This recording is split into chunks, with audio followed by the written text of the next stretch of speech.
remember to point the hat up a little bit. If I don't, all you see is the hat. Can't see my wonderful face. Hey! We're live! This is Luke of the Binds, mad mind. Luke of the Binds, mad mind, man up the binds, mad mind, Luke of the Binds, mad mind, Luke of the Binds, mad mind, Luke of the Binds, mad mind.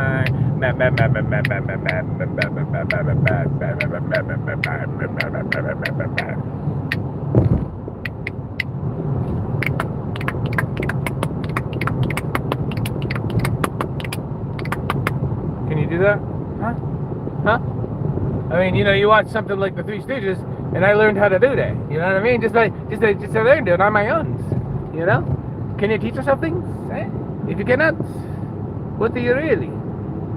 Are you a really learner, or are you just a monkey who goes to watch other people do things? Basically, that's what I did.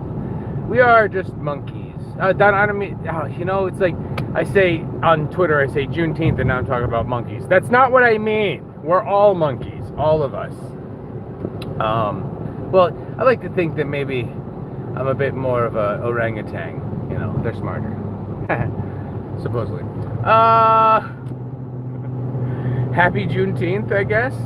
The holiday that we didn't know was a holiday, but then about after the George Floyd thing, we started celebrating it. Well, some people did. My job doesn't. I'm on my way to work, so my job doesn't recognize Juneteenth as a official holiday. Although the darker gentleman who works on my place did take today off, so he's celebrating it, I guess. Cool.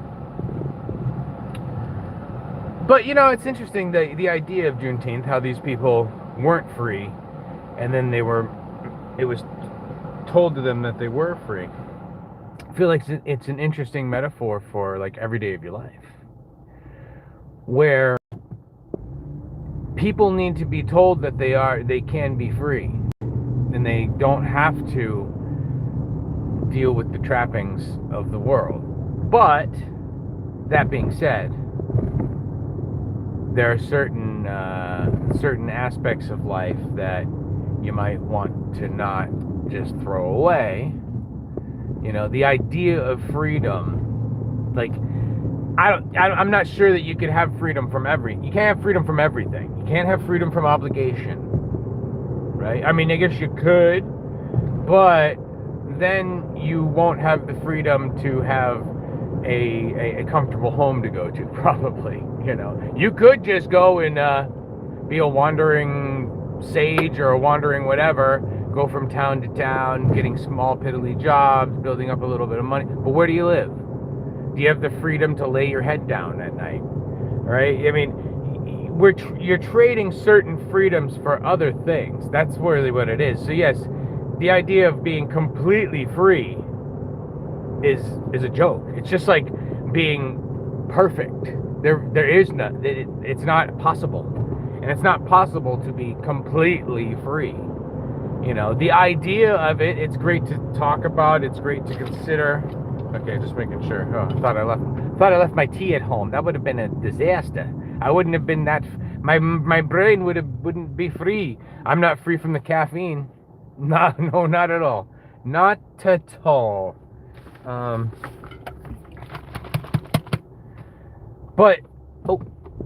And yeah, where there's certain sacrifices you have to make to have certain other freedoms. To have the freedom to afford whatever you want, you've got to have the money, right? And so you've got to give up other freedoms for a while, possibly, to attain that level of money. And then when you get to that level, then you have a different sort of freedom that opens up. Maybe. It's not a guarantee. Nothing's a guarantee. So, again, it's like you really do have to have like kind of a plan to do anything in this life. And I feel like a lot of people are just sort of flailing around. There's no plan. Like, for example, I was going off the other day on one of these lives about how I thought it was funny that a certain person you know, their family line is gonna be gone because they don't have sons, and their sister doesn't have a son, and technically your name is dead. Like your branch of the family, in the way that we consider it in our society, you know, your last name, your legacy, is non-existent for some people. And maybe that's okay, but I was literally taught by my father when I was younger that, hey, you know, there's only you and your cousin. You're the only boys with the last name. And, you know, your cousin, who knows if he's going to have kids. And this is when we were young. I was like young. And he was young too. He's only like 2 years older than me. But they're like, yeah, you know. So maybe, I don't know, was there something always wrong with, I don't think there was anything wrong with Greg. You know, I don't think so. I mean, he had a girlfriend. He seemed like a normal kid.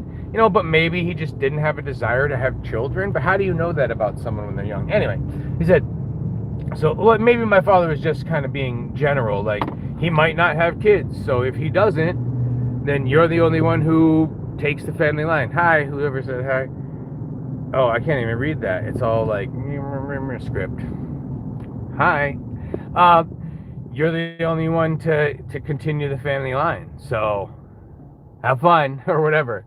And I really did think about that. And I've said it to my sons, you know, just kind of jokingly, but I have heard my older son say, oh yeah, you know, I have some kids and da da da and this and that. Like, it's already in his head that, like, that's what you do, you know? And I mean, I talked about freedom, you know, have I inadvertently given myself less freedom because I decided to have a family and have children and do all that stuff? But the other side of the coin is, when I get to be 80 years old and I didn't have children, like, literally you can't turn around and change it.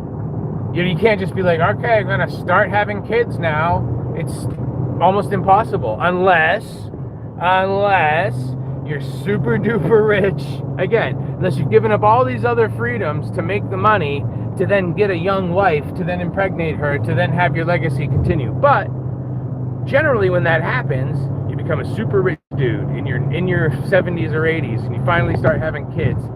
Are those kids going to be the greatest representatives of you? Because they only knew you when you were like an old rich guy, right? Your children do absorb, like, your personality, and they absorb you. And like, if they see you as a young person, they act like that. If they see you as an old curmudgeonly person, they act like that. Although I am an older father, so I feel like I am a little bit more curmudgeonly, a little bit more annoyed at things than I would have been when I was younger, you know. Holy shit, what was that? Oh, I know what it was. That was a plan because of the heat. Pow. I thought it was a rocket in my freaking car.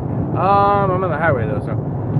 Camp Blaze, hi. Said hi. What's up? Yeah, talking about freedom. Freedom. And every day should be Juneteenth for you. You should know that you are free in certain ways, and you should exercise that freedom. But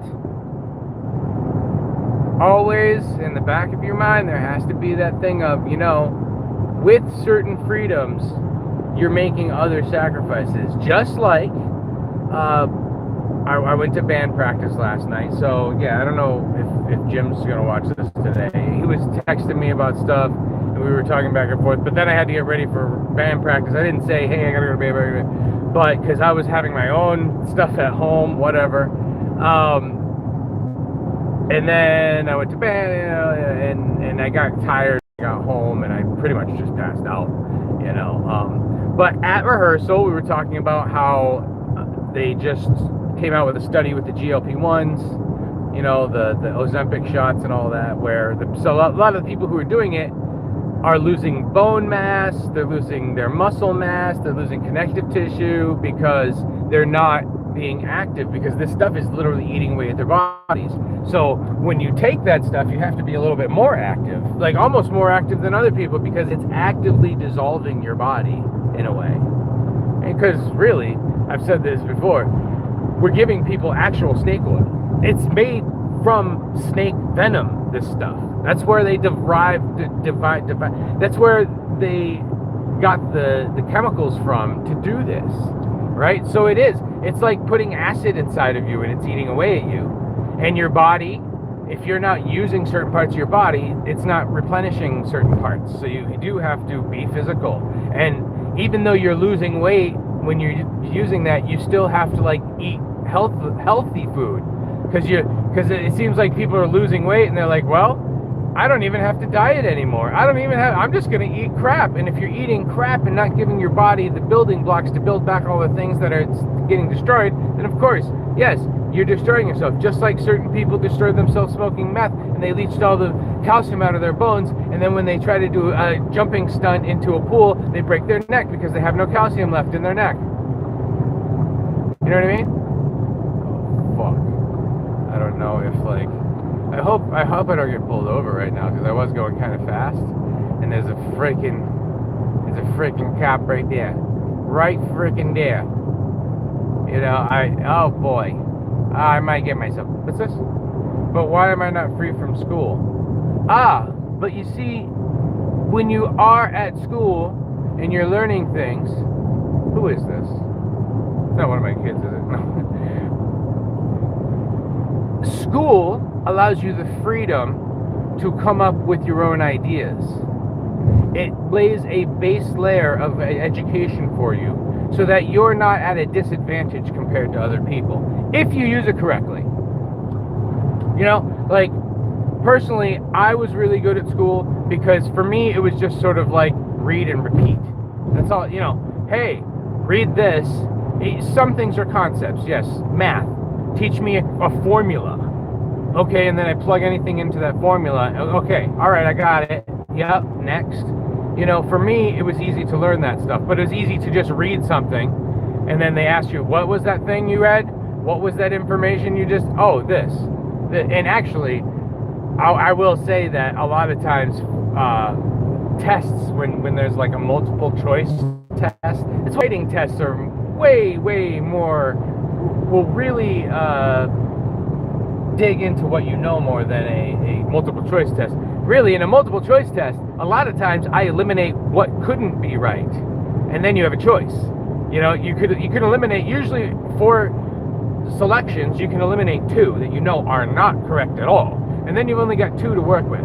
So it's a 50-50 chance. Maybe you're just lucky. Maybe I was just lucky at choosing the 2 that could be, and then I just, through my deductive powers, chose the right one. Seriously, that's why I'm not sure if like multiple choice is really a good measure of people's knowledge, because unless they make it really hard, but they usually don't. Again, they usually put one that's a shit answer, and then they put another one that's close, and then they put 2 that are really close, and you're like, which one is that? And really, it's like an aptitude thing, or it's like a remembrance thing. Which, again, I always wanted to be an actor. I always would remember lines from movies and be able to go into like a speech, or like I don't always remember lyrics to songs unless I learned them. Once I've learned, actually sat down and learned it, I remember it forever, pretty much. You just pop into it. But you know, is memory actually learning? I don't know. But at least I know all of these things. But anyway, yes, you can't be free from school unless you're just that smart, right? And one of my problems was I probably should have done like higher classes because I was bored in the regular classes. I was just bored. I needed a challenge. And you don't realize that as a child, that if you don't challenge yourself, you won't improve. So there's a lot of people who kind of floundered because they weren't challenged, and they got bored, and they just wanted to, you know, mess around. And that was me. I talked a lot. I messed around. I joked around. I did this. Now, it didn't hinder my learning because I already knew the shit. Or I would actually sit down and read. That was the other thing. I can sit down and read long things. For example, with my job that I just got, the first day I went in, it was training day. There's a section where it goes, hey, read the employee handbook and sign this that says that you read it. And I did. The entire thing. 65 pages of a handbook. Took me 2 hours to read 65 pages of this handbook. And man, some of it was just legalese bullshit. It was like stuff about time, profit sharing and this and that. Some of it was, you sign away your right to join a class action lawsuit against the company. You can bring your own lawsuit against, but you can't join a class action. Blah blah blah, so on and so forth. And it was like, I see these other dudes that were this other guy that was a new employee who just like zipped through all of the computer shit. And I actually told him, I was like, yeah, like even the handbook, I sat and read everything. He's like, oh really, you did? Oh yeah, I just kind of like skimmed through it a little bit. Like, yeah, because I'm kind of a psychopath. Like, if I'm gonna sign something, is that what it is? I'm just thorough. I'm so thorough, Joe Burrow.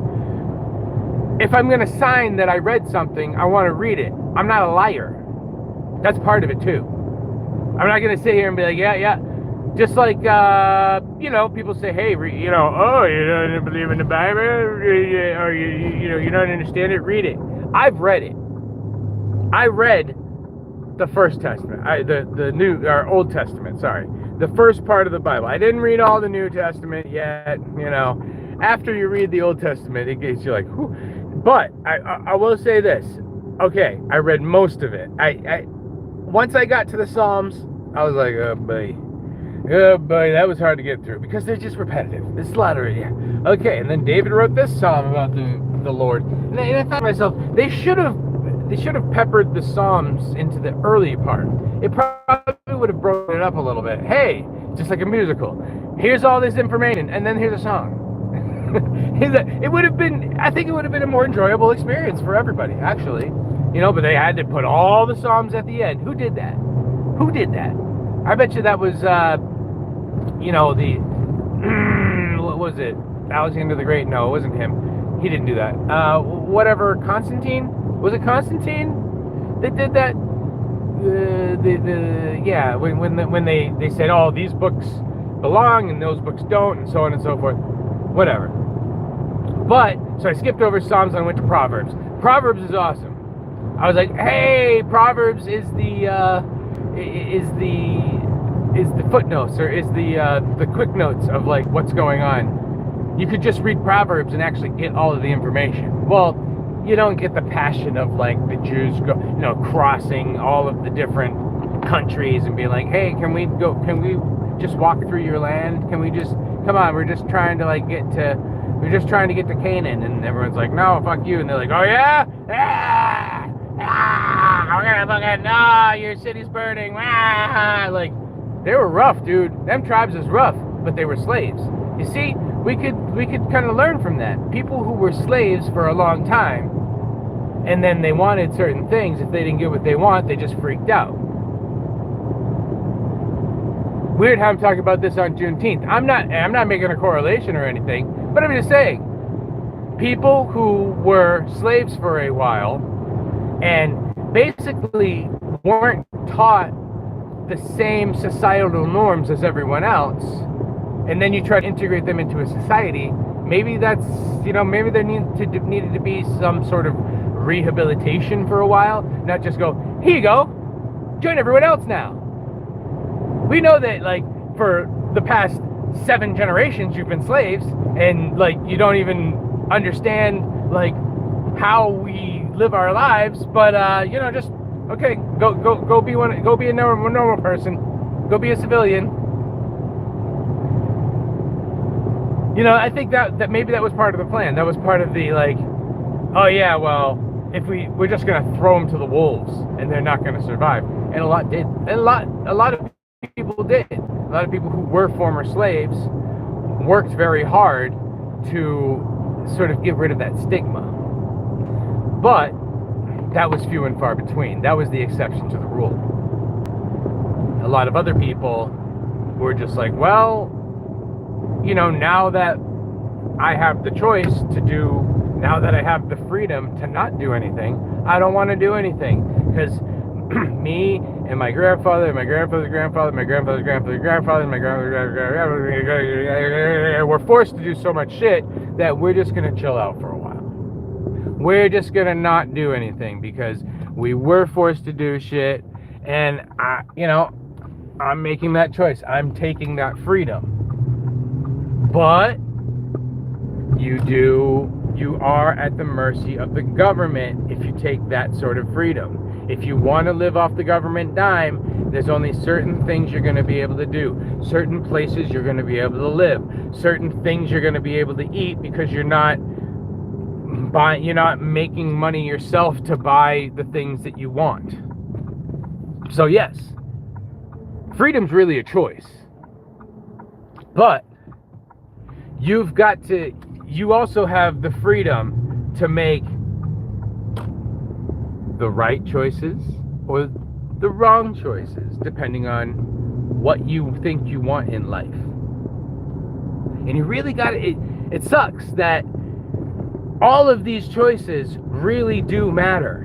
They may not seem like it at first. When you're young, you think, I'm just going to, whatever. I'm just going to get a regular job and I'm going to do this, I'm going to do that. And then you get older and then the idea of like,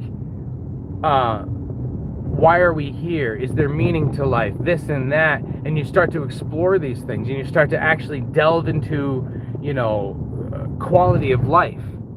Well, if you've never done that, and then it just hits you in the face, that's why people have like a what's it called, a midlife crisis, things like that, where there's certain things you never thought of, never considered, and then one day that's all you can think of. And now you're like, I have to revamp my whole life because I wasn't thinking of all this other stuff. Hello, Jack 17 Basketball. I don't know if you're still here, but I'm at work and I gotta go. So later. Be free. Not too free.